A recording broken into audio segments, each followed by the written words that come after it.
Good morning, everyone. My name is Rudypie.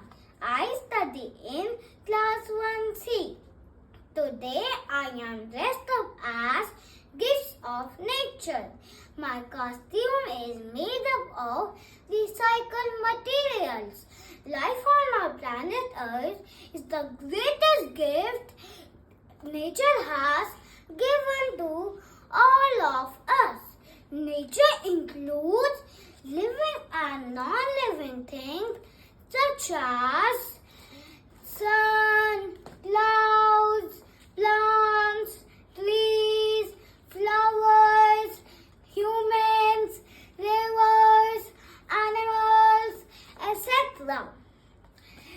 Nature provides us wonderful gifts important for our survival, like the air we breathe, the food we eat, the water we drink, the land we live on, etc.